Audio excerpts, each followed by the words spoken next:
জনগণ চায় নির্বাচিত সরকারের মাধ্যমে দেশ পরিচালিত হোক, এমন মন্তব্য করে বিএনপি মহাসচিব মির্জা ফখরুল ইসলাম আলমগীর বলেন, তাদের দলের ওপর মানুষের আস্থা আছে। যুক্তরাষ্ট্রের সাথে আলোচনার মাধ্যমে ট্যারিফ কমানোতে সফল হওয়ায় অন্তর্বর্তী সরকারকে ধন্যবাদ জানান তিনি। পৃথক একটি অনুষ্ঠানে দলটির স্থায়ী কমিটির সদস্য মির্জা আব্বাস অভিযোগ করেন, নির্বাচনের ঘোষণা নিয়ে এখনও ষড়যন্ত্র অব্যাহত আছে। শফি মাহমুদ সাগরের রিপোর্ট। বান্ডেল থাকলে প্রতি সেনমানিতে টাকা বাঁচবে।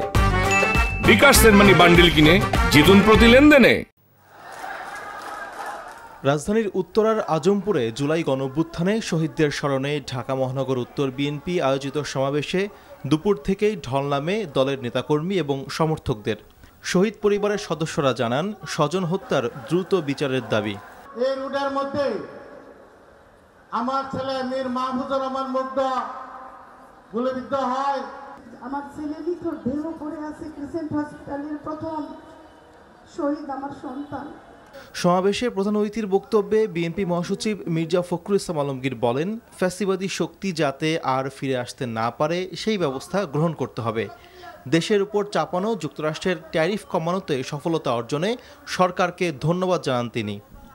আমেরিকা আমাদের উপর ট্যারিফ আরোপ করেছিল, তাই না? ওটাকে পররাষ্ট্র দপ্তর এবং এই অ্যাডভাইজাররা তারা আলোচনা করে এটা কমিয়ে 20% পর্যন্ত নিয়ে এসছে। সেই জন্য আমি এই ইন্টারিম গভর্নমেন্টকে, অন্তর্বর্তী সরকারকে ধন্যবাদ জানাতে চাই। জনগণ নির্বাচিত সরকার চায় জানিয়ে বিএনপি মহাসচিব বলেন, ফ্যাসিবাদ থেকে চূড়ান্ত মুক্তি আসবে গণতান্ত্রিক পন্থায় সরকার গঠনের পর। সাধারণ মানুষ দেখতে চায় দেশে একটা সুশাসন থাকুক, আইনের শাসন থাকুক, পুলিশ যেন ঠিক মতো পুলিশ চলে। কে পার্লামেন্টে আমার দাবি নিয়ে কথা বলবে লোক নাই। এই জন্যই আমাদেরকে দ্রুত নির্বাচন দরকার এবং দ্রুত পার্লামেন্ট দরকার, যে পার্লামেন্টে আমরা আমাদের কথাগুলো বলতে পারব। যে যতই বলুক, যে যা করতে চাক, বাংলাদেশের মানুষ বিএনপির উপরে একটা আস্থা রাখে।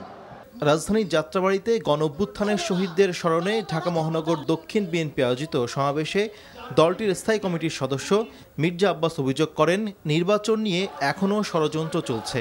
নির্বাচন করা যাবে না। আর ভাই, নির্বাচন করা ছাড়া দেশ চালাবেন কিভাবে? আমি তো বুঝতে পারি না। এর পিছনে আপনাদের আবার কোন ষড়যন্ত্র তত্ত্ব লুকিয়ে আছে আল্লাহই বলতে পারবে।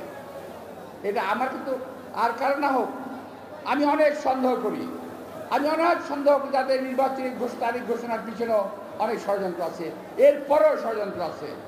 জনগণ ইভিএম এর মতো পিআর পদ্ধতিকেও প্রত্যাখ্যান করবে বলে মন্তব্য করেন মির্জা আব্বাস। শফি মাহমুদ সাগর, এনটিভি নিউজ, ঢাকা। বান্ডেল থাকলে প্রতি সেনমানিতে টাকা বাঁচবে। বিকাশ সেনমানি বান্ডেল কিনে জিতুন প্রতি লেনদেনে।